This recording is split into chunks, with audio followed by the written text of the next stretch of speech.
यारो देखो, घर में लेपा पोती करना, चक्की चलाना, आटा गूंदना, बच्चों को पालना, चरखा चलाना, ये सारे तरीके सैयदा फातिमा ज़हरा के रज़ी अल्लाह ताला अन्हा, ये सारे तरीके हज़रत फातिमा के। अब तो खैर शहजादियों का कोई हिसाब ही नहीं, हर बाप की बेटी शहजादी होती है, होनी भी चाहिए। लेकिन जरा जरा सी बात पे लोग दुखते हैं, कहते हैं देखो जी बच्ची को काम बड़ा करना पड़ता है। और मेरे भाई याद रखो, सादा खाना, सादा घर, कच्चा मकान, घर के सारे काम काज, ये अहले बैत नबूवत का तरीका है। और पढ़ो बुखारी शरीफ, सैयदा फातिमा ज़हरा रज़ी अल्लाह ताला अन्हा हाजिर बारगाह हुई, या रसूल अल्लाह सल्लल्लाहु अलैहि वसल्लम काम कर कर के हाथों पे छाले पड़ गए। बताओ मुझे, इतना गरीब है कोई इस मजमे में जिसकी बेटी इतना काम करे कि छाले पड़ जाए?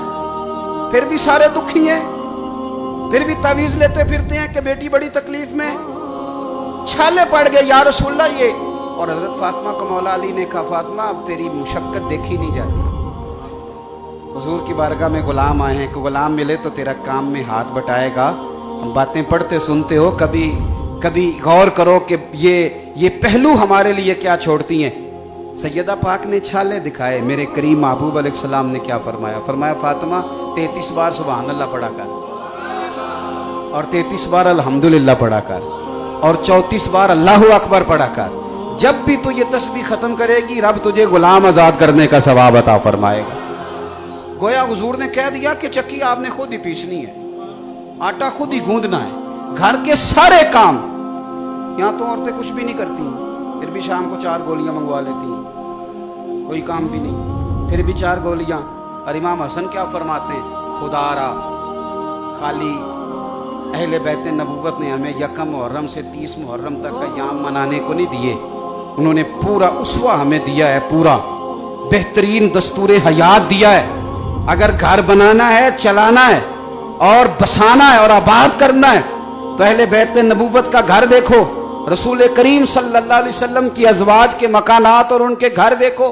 मेरे नबी पाक सल्लल्लाहु ताला अलैहि वसल्लम की शहजादी सारा दिन काम करती, सारा दिन मेहनत करती, मजदूरी करती।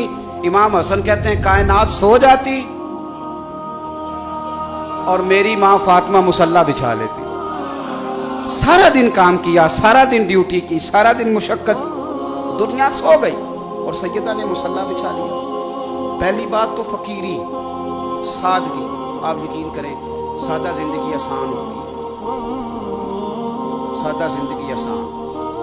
ये जो लोग बहुत ज्यादा कढ़ाई करा लेते हैं ना बेचारे, ये बड़े परेशान रहते हैं, कितने पैसे लगवा लिए, अब देखता ही कोई नहीं। और जिस बेचारे ने पिछले साल का ना, ये बड़ी सादा जिंदगी, बड़ी आसान।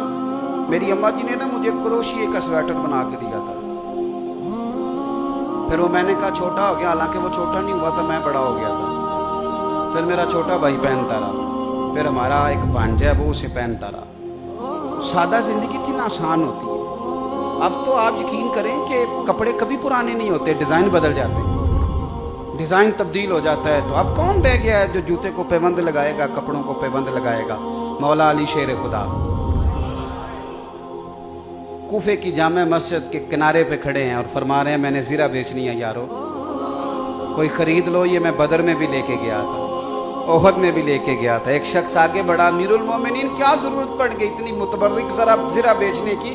फरमाने लगे यार तहमत पुरानी हो गई है, अब पैबंद लगने की भी जगह बाकी नहीं रही। अगर तहमत के पैसे होते तो मैं इसे फरोख्त ना करता। ये तो दो जहां के शाह हैं, पास कुछ रखते नहीं, और दो जहां की नेमतें हैं इनके खाली हाथ में। यारो सादगी, वज़ादारी, और जो है उस पर गुजारा करना, और कनात की जिंदगी गुजारना, और वकार के साथ गुजारना, और इज्जत के साथ। एक हदीस है, 2 जुमले उसके कभी ना भूलना। नबी पाक सल्लल्लाहु अलैहि वसल्लम से एक सहाबी ने पूछा था, या रसूलल्लाह इज्जत किस चीज में? तो हुजूर ने फरमाया जो रब ने दिया है उस पर राजी हो जा, अल्लाह इज्जत अता कर देगा। या रसूलल्लाह जिल्लत क्या है? फरमाया जिंदगी में लालच ना करना, जलील हो जाएगा। कनात में इज्जत है, लालच में जिल्लत है। तो अहले बैत नबूवत ने अपनी जिंदगियां सादगी से गुजारी।